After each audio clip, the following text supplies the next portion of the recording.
Welcome back to the 7th video of the series here for discrete math. This video is the one that ties the whole first module together.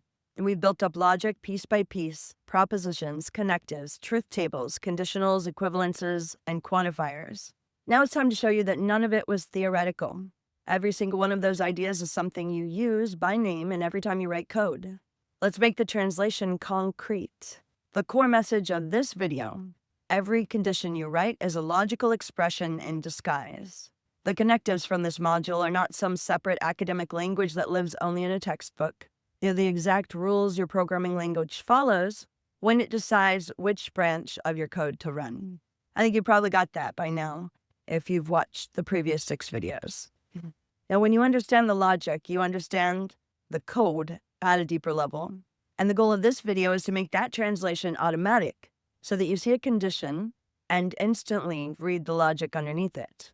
Let's line them up one to one. Negation, written not P, is the exclamation point in code. Exclamation P means not P.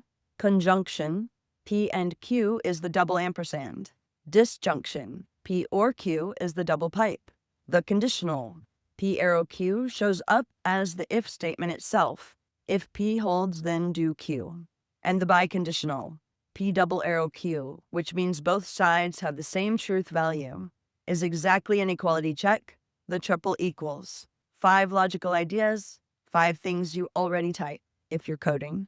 And there's no gap between the math and the code.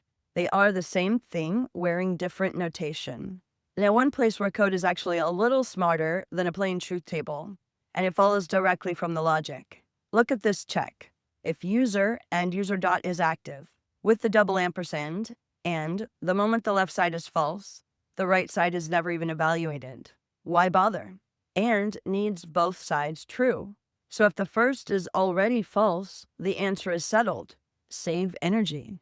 Save time. The same thing happens with or. A true left side ends the evaluation immediately, because or only needs one.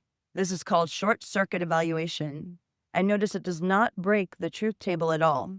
The final result is exactly what the table says. The machine is just smart enough to stop the moment the outcome is certain. This is also why we put the user existence check first. It guards the property access that follows. Remember De Morgan's laws. Here they're doing real work. On the left, a condition that is genuinely hard to read. If not, the quantity is admin and is verified, then deny access. That outer negation wrapped around an and forces you to stop and think. Apply De Morgan, and it becomes the version on the right. If not admin or not verified, deny access. The negation of an and becomes an or of the negations. The behavior is provably identical, but the second version reads the way you actually think about it. Deny access if they are not an admin or not verified. This is the same law we proved with a truth table, now saving you from a confusing line of code. And the quantifiers from the last video are right here too.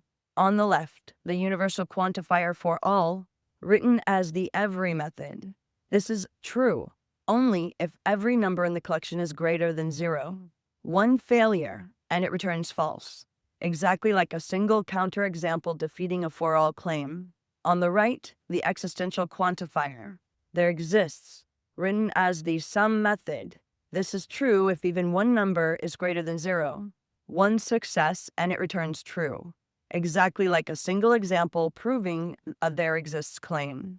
Different languages use different names, but every and some map perfectly onto the 2 quantifiers you learned. Now, this information will pay off forever if you're going to become a computer programmer especially. There are a couple of reasons. First, fewer bugs. When you can reduce a tangled condition to its truth table, you stop guessing about whether it handles every case, and you start actually knowing. A huge fraction of bugs live in conditions that the author never fully reasoned through. Second is clearer code. Logical equivalences let you rewrite a condition into a simpler form that you can prove behaves identically. That's what safe refactoring really is. Transforming code using rules you've proven preserve meaning. Logic is the skill sitting under nearly every bug that you'll ever fix. And that completes Module 1 of this discrete math series. You now have a full working toolkit for logic, and you've seen it living inside real code. Good job! Next, we will begin Module 2 with Video 8, what a proof actually is and why a programmer of all people should care about proving things.